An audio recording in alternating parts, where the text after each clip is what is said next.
class, for those of you who have been following along, it's the sixth class out of the six-class series that we're doing on how to achieve success at anything you want in life. So tonight is the final class of the 6-week class, and the final class before the end of the year. And tonight's class is about victory, about success, about winning. And what does that mean, generally, and what does it mean to each one of us in our own individual lives? Because according to Daniel Webster, the man behind the dictionary, he defines success as 1, a favorable or desired outcome, or 2, the attainment of wealth, favor, or eminence. Money. Power. So we're going to take a look at that and see if that is in fact an accurate definition of what success is. First, start off with a little bit of a personal story. I think at some time in all of our lives, we achieved success, we felt success. Maybe not in ways of money, maybe in ways of money. Maybe we did make a lot of money that made us feel good. You know, maybe something else happened that made us feel good, that made us feel successful. So I'll tell you about a defining moment in my life when I felt success.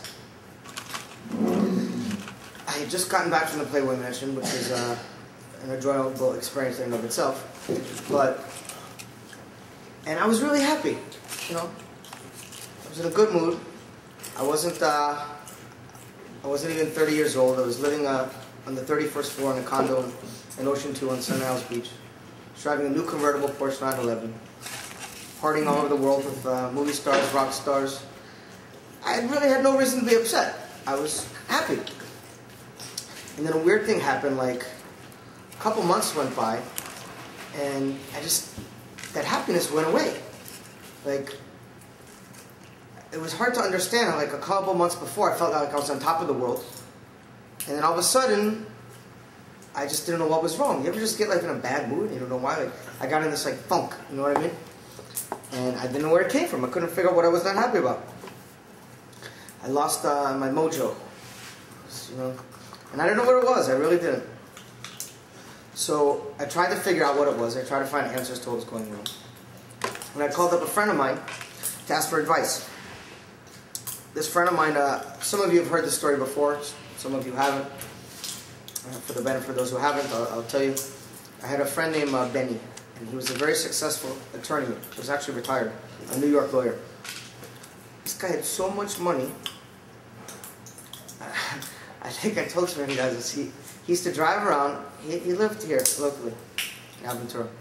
And he used to travel around in 2 limousines. One limousine for him and his latest girlfriend and friends, and a second limousine for their dogs. I'm not lying. Wherever the guy went, he had a separate limousine for his dogs. And he would get out, and the chauffeur would get out of the second limousine with all the dogs. It's pretty strange behavior, if you ask me. That's whack. But I know. But this guy just had so much money, he didn't know what to do with it. I mean, he was loaded, cuckoo bucks. And he actually advised me a little bit in my career as a lawyer and helped me out with financially and stuff, with like how to set goals. And I used to go to him from time to time for advice. So when I was in this like funk, this bad mood, and I don't know why, I called him up. And I asked him, I was like, Benny, look, something's wrong with me and I don't know what it is. And he's like, come over, come over. So I went over, he was in a really fat pad, and we sat down, had a drink, smoked a Cuban cigar, and got into talking. He was looking at me and he like started analyzing my life. He's like, you know, how's the law firm doing? And I was talking to him financial-wise, how everything was. And Baruch Hashem, everything was good. And we went through all the things and we couldn't really figure out what it was that was wrong, why I wasn't happy. So he looked at me and he said, are you still driving the Porsche? I was driving a Porsche 911 at the time. I said, yeah. He smiled. He said, how do you like it? I said, it's a great car, and I really don't have any complaints. He sat down and he got into a deep contemplation. And he's looking like this, and he's thinking. And he said, I have something to tell you. And I think I know what your problem is. I said, what? He said the Germans, they make a great car. They really do. The Porsche it's a great everyday driver. It's very well refined and it handles well. It's a very good mannered car. He said, but it's nothing like the Italians. Get yourself a Ferrari and you're going to see such a difference in your life. You'll never have a moment in your life that you're not happy. Because the driving experience of a Ferrari is a completely different level. I'm like, yeah? He's like, yeah. I said, all right. So I went to Sheldon Ferrari. And I ordered a brand, I think this was back in 2000 or 2001, so it was about 7, 8 years ago. Oh, 9 years ago. How much was it? Secret price? 220,000 and change. It was a 360 Modena Spider. You leased it? No, I had ordered it. To buy it? Yeah, to buy it. You had to custom order them. It's not like they had, at the time it was a very hard car to get. Ferrari is a weird thing. Like sometimes it goes up, sometimes it goes down. But at the time they were like really hot cars. Everyone wanted them. And you had to order them. They were marking them up 30, 40 over sticker. So I ordered one. It was supposed to come in like 6 months. You pick your colors, everything you want. And we tried. I test drove it, and I was like, damn, Benny knows what he's talking about. Because it's really something completely different. It's true. First of all, when you start the car, it's like, when you start about Porsche, it's like, it's like that. The Ferrari's like, the engine's like, you feel it in your ear, it's like, and then when you drive it, it's like, you see it's like the dancing horse on the hood, and then that's what it's like. You feel like you're just like this super powerful horse. It's just like unbelievable. And for a while, I thought that, wow, this is really the secret to success. And after a while, I just realized it was just a car.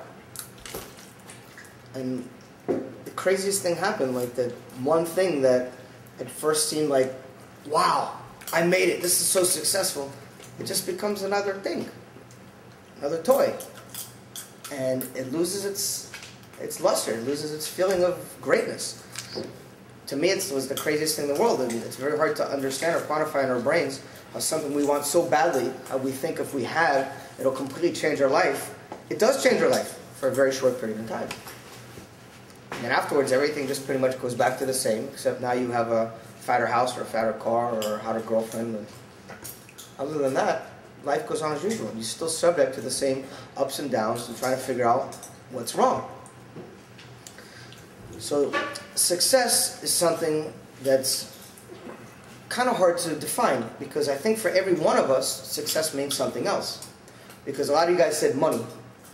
Success is about money. But you don't want money. You want what money can do. I mean, what are you going to do with money? Sit and stare at it? Wipe your tuchus with it? What do you do with it? You spend it. So money ultimately is only a means to an end. Success is really what it is you plan on buying with that money, what you want to do with it. And everyone has a different vision in their head of what they think they would do if they were really rich.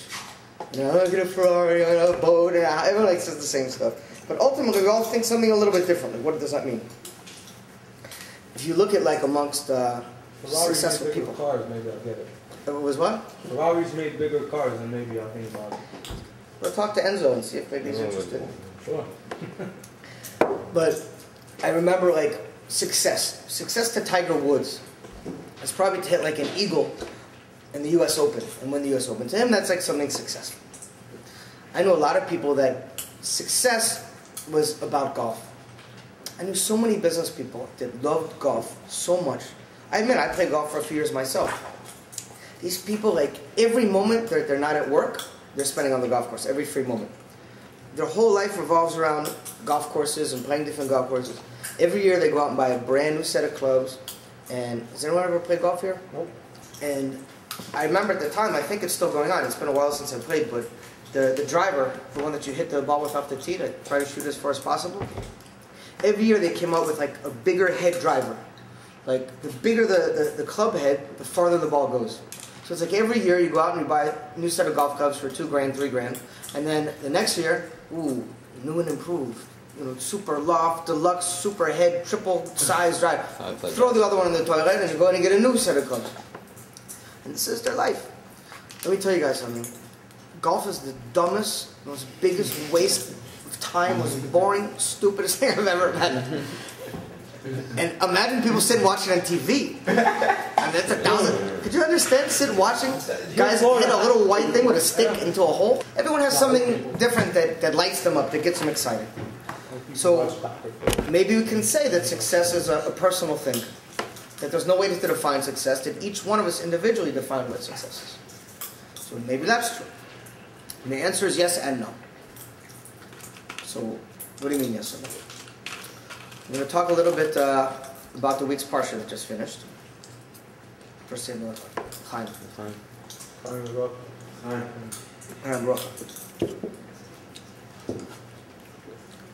We just finished Parshas Nitzavim and Vayelech. And the beginning of Parshas Nitzavim, I'm going to quote it exactly how it says in the Torah. It says, "You stand this day, all of you, before Hashem your God, the leaders of your tribes, your elders, officers, every man of Israel, your young, your wives, the convert who is within your camps, from your wood choppers to the water drawers." That's how the beginning of Parshas Nitzavim starts. The very first thing that is said. So the Rebbe, as usual, has some questions. First question is, why does it say Nitzavim? Nitzavim means to stand. But in most places in the Torah, stand is omdim. It's another word for stand. So why specifically here does it say Nitzavim? 2, it says you're all standing this day. What does it mean, this day? What's so special about this day that he's talking about, that everyone's standing? 3rd, first, the pasuk says, all of you together, all of the Jewish people. And then it goes on and divides everyone between their job, their age, their gender, and divides it into many different categories. So which is it? Is it all the Jewish people together, or how they are in their individual capacity? So before we answer that question, I want to talk a little bit more about success. Success and failure. How do we know on a personal level? Because success and failure can't be just about becoming rich. So that means if we never become rich, we're just failures. And if we become rich, now we're successful. Is that the entire way life is measured? So if that's the case, then 99% of the population are failures, and 1% of the population are successes, or successful. I don't know, does that make sense? It's got to be a number of things. It can't just be money. I mean, there are a lot of rich, miserable... Exactly. So that we have to say that it has to be a little bit more than this. So we see, because Daniel Webster, as he says, that wealth or eminence or reaching that position is what success is about. But like you just pointed out, that can't be true. And I'm telling you guys personally it can't be true. Because I've been through it, and I've been around these people, the upper 1% or 1/10 of 1% who have reached the level of financial success, the people who we look up to as those who have made it in society. And I have to tell you, it's hard to understand how these people are successful. They have all this money, and all these cars and boats and homes and all this fancy stuff. And they spend all of their time in either the plastic surgeon's office or the psychiatric office, seeing their strength. Sometimes there's some free time that they have to use that to go to the pharmacy to pick up all their latest prescriptions that they need to get through the day, and get through the week, and get through life. So if these people are successful, and if they've made it, why do they need to take all these drugs? I'm not talking about party drugs, I'm talking about hardcore pharmaceutical drugs just to function. I mean, if life is so great, you shouldn't need medication to wake up, to go to sleep, or to be happy. Especially if you're rich. Life is. So then we have to say that success is more than being rich, being money, and having a lot of money. Because if you still have money, you still have all these things, and you're still miserable, then you're not successful, are you? I mean, can you be successful and be miserable? So before I asked you guys what success means, and everyone said money. But we realize if we look a little bit closer that it can't be true. There's no direct correlation between having money and having success or having happiness. And I've seen it. I've seen it dozens and dozens of times.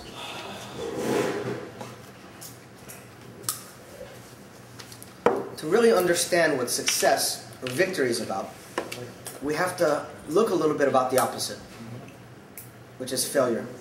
Because the truth is, the only real way to gauge anything in the world is to compare things together.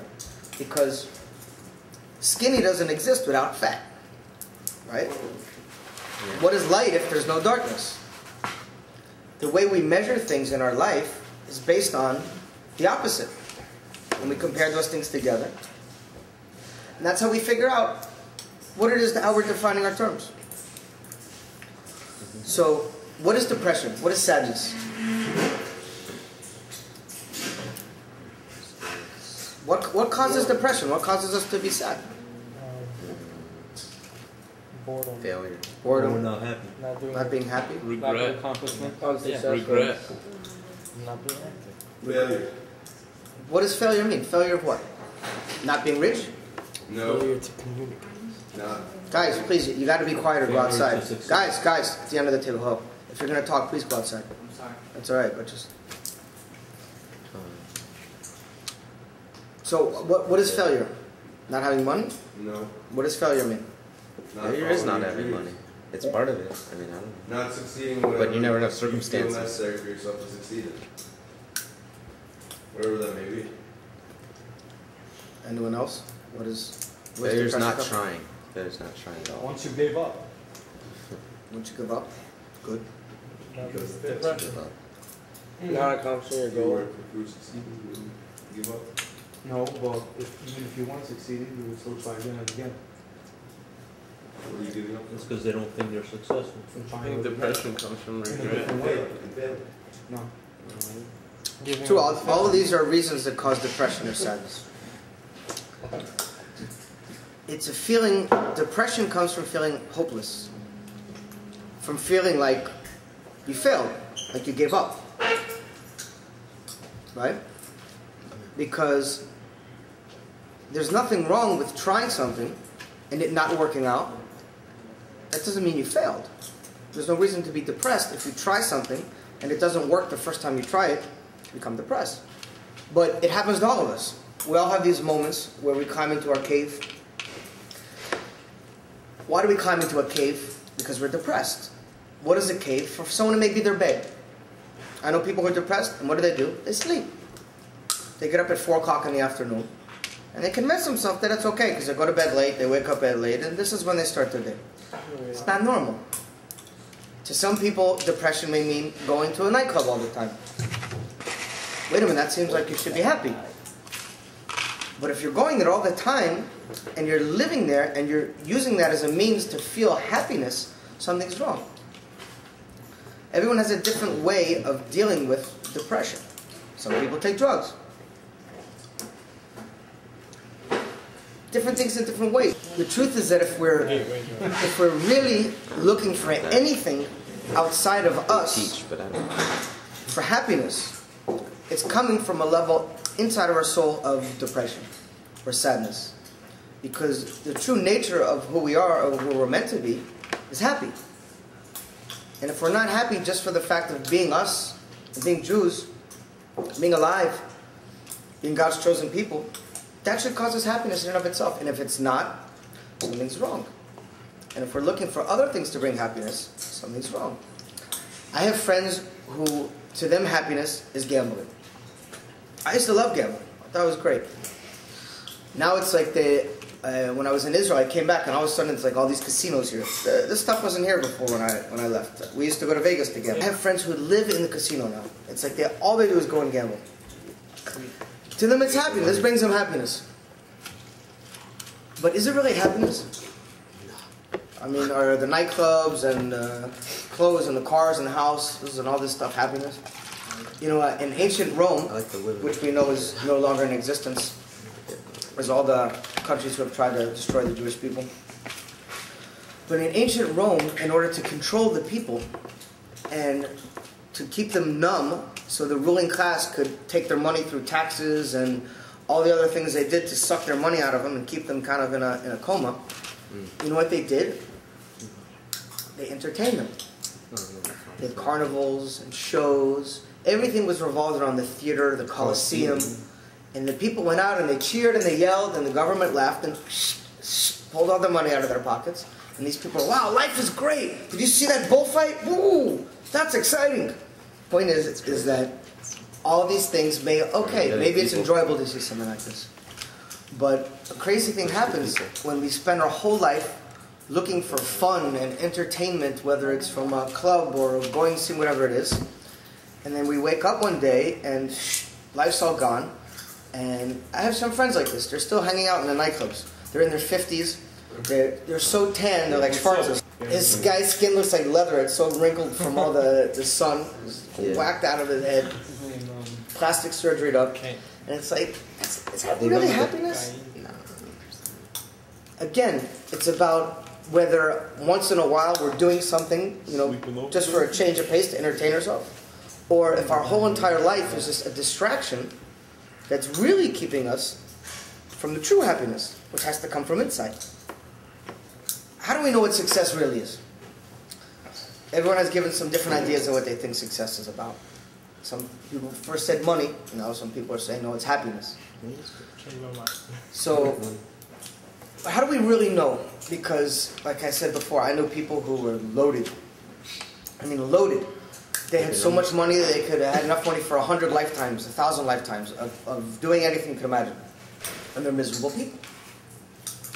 And I had some friends who were very simple people, simple jobs, simple cars, houses, simple lives, and they're very happy. What happened with me, and everyone always asks, why do you leave that life of money and American success to go become religious and move to Israel, is it's very easy to look at someone and say, damn, that person's happy, when they're out in a nightclub and everyone's drunk or coked up or rolling and flying high and you got money's flying around and everyone's dancing and happy. And this is how I lived my life. I remember the first couple of years when I started hanging out with some of these really rich people, I'm like, this is Gan Eden. Where do you go? I don't know what Gan Eden was at the time, but I'm like, this is what life's about, Being able to go out and drop 50 grand a night and not blink your eye, go out, fly anywhere, buy anything, nothing. And there's nothing that you can't have that you can't do. But then a crazy thing happened. Over time, I started to get to know a lot of these people, not when they were in the clubs or when you saw them buying a new boat or a new Ferrari or a new plane or whatever it was, but in their day-to-day lives, in their so-called normal existence. And let me tell you, miserable people. You know how you know? The face. The Hebrew word for face is panim. Panim, or panini, is also inner, inside. The way to truly reveal what's going on with someone inside is by their face. Not when they're on drugs. Not when a camera's staring in their face, I look like this. But in their day-to-day life, when they're dealing with life. And it's the contrast. Let me tell you, I've hung out with movie stars, with A-list celebrities and rock stars, and I've seen them in front of the video camera. How many of the most successful movie stars, how many times have you turned on the TV or saw on the news and seen overdose, suicide, guess who killed himself this week? And a lot of times, I don't have to go through the history of Hollywood or rock stars. Why are they killing themselves? Why are they overdosing? They made it. They're on the top. You see them on the TV and in movies and they're smiling and they're happy as can be. What are they killing themselves for? Because they're not happy. It's a show. And the show is to pretend you're happy. But true happiness is revealed in your day-to-day life, in your existence. So what is true happiness? What is true success? And this ultimately brings us back to the answer to our question. Is it something personal? Or is it something general? Meaning, success is something individual to each one of us differently? Or there's really a definition for success? For a Jew, it's something different.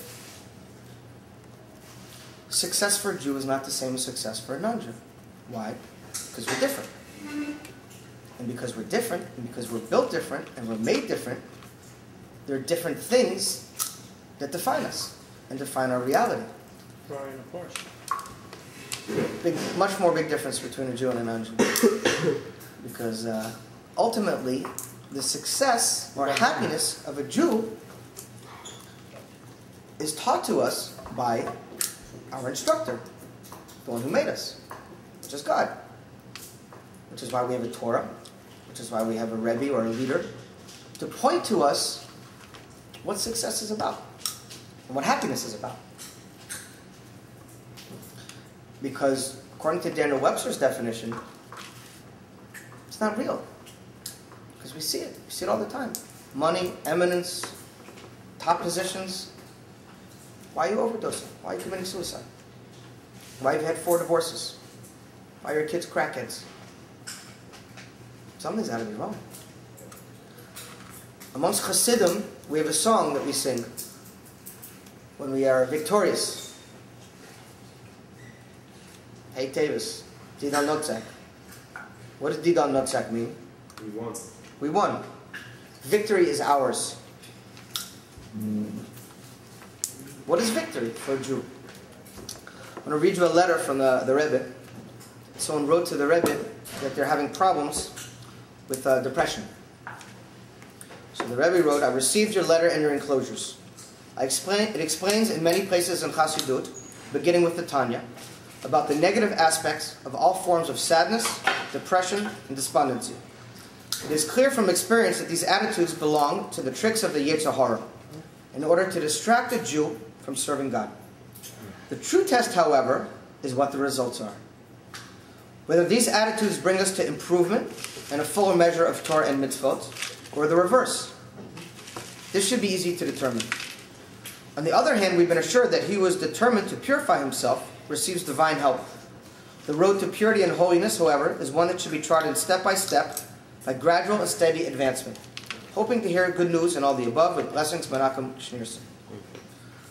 So we know in Kabbalah and Chassidut that success or victory is the sphera known as Netzach, or Didon Notzach, which is victory.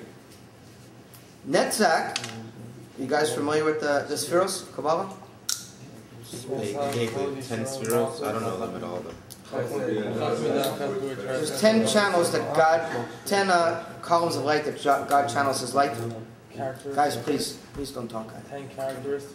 10 characteristics that every single one of us have in our soul, in our godly soul, to reveal godliness. And each one has a different revelation of what it is. So Netzach means victory or success. But Netzach also means, there's 2 things in every sphere, which is Chetzoni and Penimi. Means outside and inside. Like we spoke about it before. People said, I want money.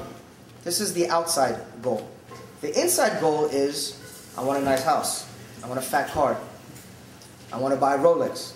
So the money is just a vehicle for that. So it's like this in things of Kedusha and holiness too. Netzach is victory or success. But the inner part of it, the Penimi part of it, is trust. The Hebrew word for victory is bitachon.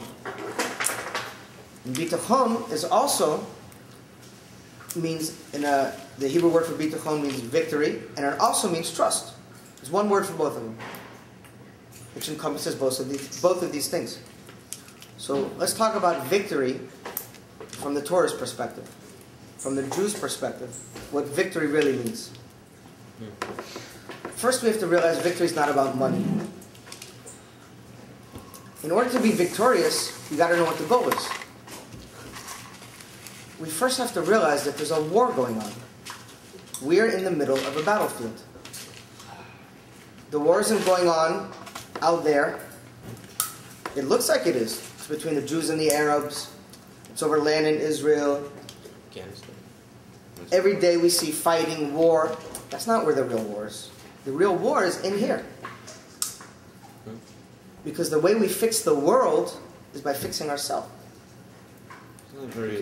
Every Jew is a miniature world. Meaning, we have a Yetzer Hara and a Yetzer Tov. We have inside of us an evil inclination and our good inclination. The job of the evil inclination is to get us to move away from God, to leave God. What does Amalek mean? You've heard of Amalek before? Amalek. Yeah, the tribe. Is the same gematria of suffix, which is doubt, and dollar. So the very force that God put in the world to challenge us. Dollar, but spelled in Hebrew? Dollar. Like Yeah, a I'll dollar dollar bill. ratio. How do you spell it in Hebrew? Yeah.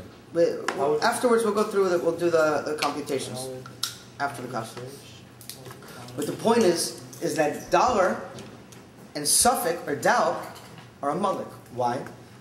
The job of the Yetzer Hara is to, number one, put doubt in our mind as to what we're really here for.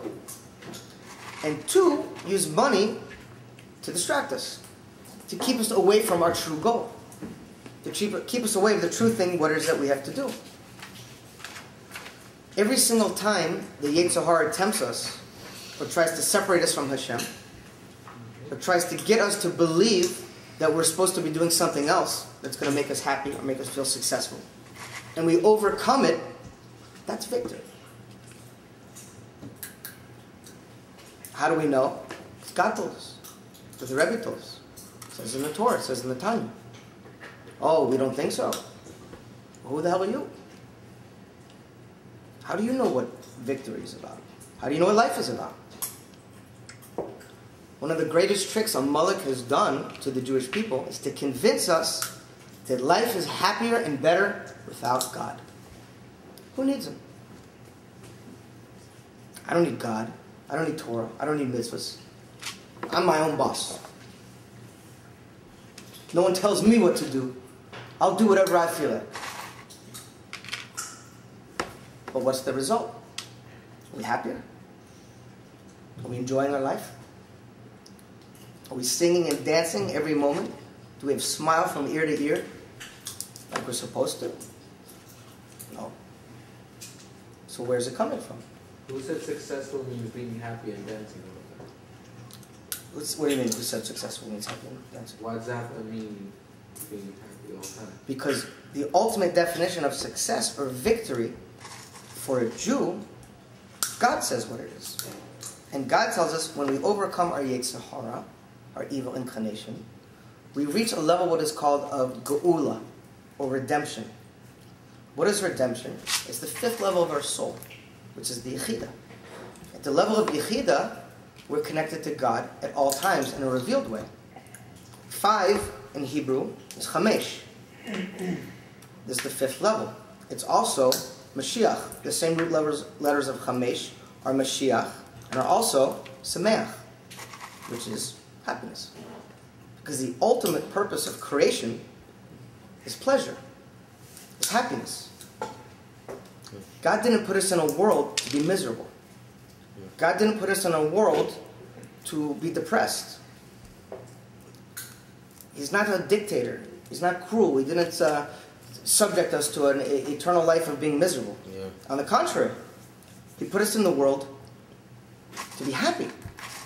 But we have to do that according to the terms that He gave us. Because He made us. It's one of the crazy tricks that Amalek plays on us, is to get us to think that I don't need this because I'm in charge. Yeah, I'll do okay, so maybe I'll do this or I'll do that, whatever. But ultimately, I'm in charge. There is no I.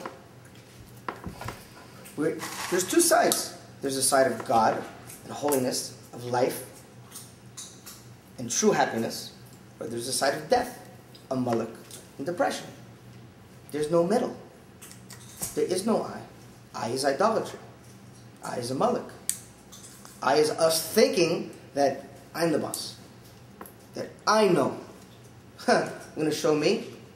I'll show you. I'm not going to keep Shabbos anymore. I'm not going to do mitzvahs. We teach God a lesson. God needs us to be religious. God's perfect. He didn't do this for Him. He did it for us. What's the problem? Is it hurts. It hurts to try something, to want to do something, to think we're doing the right thing, and then get kicked in the stomach by our parents, by our teachers, by friends. And so what do we say? Screw it. I don't need this. But ultimately, true victory for a Jew is to say, you know what? I'm not a quitter. I'm a winner. Because a Jew is not a spectator. A Jew doesn't sit on the sidelines and look and say, oh, look at that idiot. He doesn't know how to do this. Oh, look at that putz. A Jew's in the game. A Jew's in the fight. But the fight isn't with our fists. It's not with our pocket and how much money we have. It's with our Yetzer Tov and our godly soul. And this is the path that God gave us. And Chassidus and the Torah are the tools to reach it. I've been there. Gone through it. Done it. There's nothing else. People ask me, why'd you become religious? You know what the truth is? I ran out of options.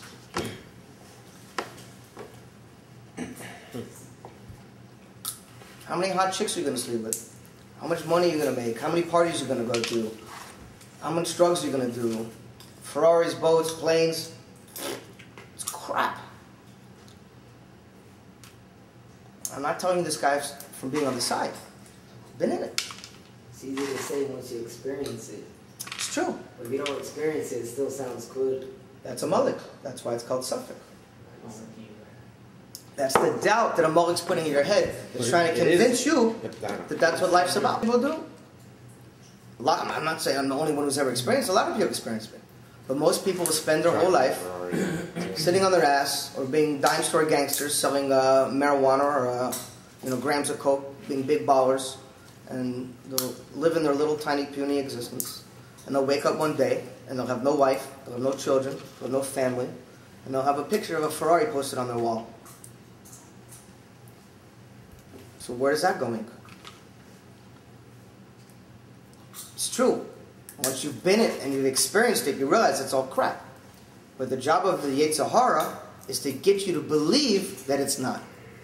So then you spend your whole life trying, hoping, praying, playing the lottery, doing whatever else is you're doing to think that I'm going to get that one day. Maybe you will and realize it's crap. Or maybe you'll die and then realize it's crap. But at the end of the day, we have to have the other side of bitachon, which is trust. Victory means self-transformation in Kabbalah. It means we know the truth and we're going to commit ourselves to do something about it. Because we're ballers, we're fighters. Every Jew is a scrapper. Who do we admire? We admire the Jews who've made a lot of money, who are badasses and know how to fight. But that's not the real essence of a Jew. The real essence of a Jew fights against himself and overcomes his own shortcomings, his own Yetzer Hara. That's the only way to really feel that feeling of true success. And that's what comes down to trust. Trust is the realization that God is with us every single moment of our lives. He's with us when we're doing drugs. He's with us when we're going to clubs. But more importantly, He's with us when we commit to wanting to do what the nature of a Jew is. When we go up, when we fall down, God's always there. And God's always accessible, and He always says, you know what? There's always tshuva. Meaning, I don't care how far away you've gone. I don't care what you've done. It means nothing to me. All that matters is that you have a will and a desire to come back. And to fight and to be victorious in the terms that I gave you. Trust means that I tried it and it didn't work for me. Maybe because I never really tried it for me. Maybe because I tried it because my parents told me I should do it. Or my teachers told me to do it. But I never did it for me. I did it for them. And anytime you do anything for anyone else, you can't really find true pleasure from it. Ultimately, we have to make the decision. We have to feel that we want to know what it means to succeed. Real success. Because we're Jews. What is Egypt? Egypt is Mitzrayim, the limitations. It's the thing that handcuffs us, that keeps us from doing what it is we need to do. The Yetzer Hara has convinced us that we're in Egypt. Egypt, or failure for a Jew, is giving up and serving God. It's saying, you know what? I'm happy without Him. But once again, the result is what? It's our face. Look in the mirror and let's see how we look. We smiling? Someone followed us around with a video camera all day long. What would they see? Would they see someone who's happy now that they kicked God out of their life? This person enjoying their life now? That no matter what our physical eye tells us, we're winning at every single moment. Because you know what? God doesn't lose. The Jewish people can't lose. Look at history. How are we still alive? How are we still surviving? How is every single nation that's tried to destroy us gone? We got the We book. have a godly soul. God's will, Right. exactly. And nothing can stand in the will of God. Yeah, It's not possible. Ultimately, Netzach, which means success, and trust, also means confidence. When we trust and believe that God is with us, that God loves us and cares about us more than we could ever imagine, that we are going to succeed and we are succeeding, we become confident, not only in God, but in ourselves. And confidence in ourselves to take the step to do ultimately what the right thing is, not for our parents or our teachers, not even for God, for ourselves. This is the system. We don't like it? Okay. So one day we'll be dead pushing up daisies and say, I didn't like it. Or we could do something about it. And we could say, this is the way it is. And you know what? I'm going to be happy. Because I know this is the set of rules that I got to play by. So to answer some of the questions the Rebbe had about this week's Parsha. Nitzavim, why does it say Nitzavim instead of Omdim? Because Nitzavim doesn't mean just to stand. It means to stand strong. Stand so strong that you can't be moved. Can't be budged. I'm not talking in a physical sense. Because I've seen it 100 times. The biggest badass in school, the toughest kid, he's triple, quadruple black belt, taekwondo, kung fu, and some little skinny kid comes up and clocks him in the jaw and knocks him out. I've seen it dozens of times. So that's not standing strong.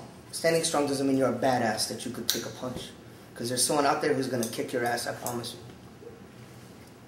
No matter how bad you think you are. Standing strong comes from inside. It comes from inner strength. And inner strength can only come for a Jew when we're doing Torah and mitzvahs. And it says, Nitzavim, you're standing strong this day. What is this day? It's Rosh Hashanah. Parshas Nitzavim is the parsha that's read every year right before Rosh Hashanah. Why are we standing strong right before Rosh Hashanah? Because God's standing us up. Because every one of us stands before God, stands before the Beis Din in heaven, and gives an accounting. Whether we want to or not. God says, your turn. He puts us there. No thank you, I'm going to the back of the line. It doesn't work that way. Why is He standing before us, and why are we strong? Because the true inner nature of every Jew is to serve God. That's why we're here. We don't agree, we don't think so. It's Yetzer Hara. Every Rosh Hashanah, every one of us stands before God, our souls before the Beis Din in heaven, and we're asked, what did you do this year to make the world a better place? What did you do to be a better Jew? What did you do to reveal godliness in the world? To build a dwelling place for God in the world? The whole purpose of Rosh Hashanah is to renew our connection with God. Every year Rosh Hashanah comes and then Yom Kippur comes and it's sealed. And every year we get a clean slate. Which means we're standing strong. What is strength? Strength is known as the number 3. Chazaka. Strength. 1 by itself, it's not strong. 2 is when 1 is challenged. And it creates strength, but then you always have this one and this one. The third leg of something is what? Like a tripod. create strength. What are these three legs? They're the three pillars the world stands on. Just Torah, prayer, mitzvot. They're good deeds. Ultimately, this is what causes strength. Whether we agree, What's the third one? good deeds, mitzvot. Good deeds. Whether we agree, whether we're happy about it, or we're not happy about it. Good Tzedakah deeds, counts as right, good good deeds. deeds. Uh-huh. This brings us to the answer to the third question. Why does it say all of us together standing, and then go into the details of every single Jew? The old, the young, the water carriers, the prophets. Equal. Because on one hand, we're all equal. What does it mean we're all equal? We're all equal in what it is we've been put here to do in this world. God created us all and gave us all the same job, which is ultimately to reveal God in the world and build a dwelling place for Him. Where's His dwelling place? Here. He offered it to everyone. Oh. And the truth is that ultimately, in the world to come, there will be a place for the non-Jews who follow the 7 laws of Noah.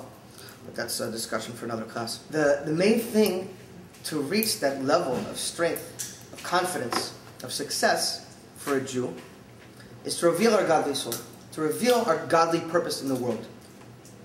God chose us to be His firstborn, His chosen people. What does God want? He wants the same thing in return. For us to choose Him first. What does that mean? That means this is the separation between the old and the young and the individual water carriers and every single different type of Jew. That means God gave every one of us certain abilities, certain talents that only we have. And we have to use those to serve God. To make God our first choice. And then, guess what happens? God wants us to have the things we want. He wants us to have nice cars and nice houses and a nice family and to be able to buy our family nice things. He wants us to have them. The difference is where our head is and what our goal is. If our goal is to have these things because we want to be the man and we want to pimp out our new ride, ultimately we're going to have it in emptiness. Or we'll never have it. We'll have it and lose it, like so many people in the world are losing all their money now. When we say, what gift did God give me to reveal godliness in the world, to be a better Jew, and then, after we put God first, to also have goals that we want to achieve, an amazing thing happens. God helps us along that path. That's why it says in the Torah, in Pirkei Avos, that if you accept the kingship of heaven upon you, and the yoke of heaven, I will remove the yoke of worldly affairs. Meaning, ultimately, if we use our power and our concentration and our effort to serve God, it doesn't mean we sit at home and money's going to fall out of the sky. We still have to go to work. We still have to find a way, a vessel for money. But we're not going to suffer. It's not going to be painful. It's not going to be difficult. God will help us with our money. He wants us to succeed in our personal goals. But first we have to succeed in the general goal of what it means to be a Jew. Guys, ultimately, success, victory, and we spoke about this at the beginning of the class, and I guaranteed you guys 6 steps to success. Doesn't mean in 6 weeks. It means if you follow the map, the blueprint to success, you'll succeed. Succeed meaning, first and foremost, as a Jew, overcoming your Yetzer Hara, but then also in what you guys want. Succeed in having money, or going to college, or making something, a goal, whatever goal it is you have out of your life. You want to get married, whatever it is. All these things are available to us. But it works in parallels. We have to have a vessel. And that's the whole purpose of these classes. God should bless us all to be signed and sealed in the book of life, have a year of happiness, of redemption on a personal level, and the full and final redemption of all the Jewish people immediately. Amen.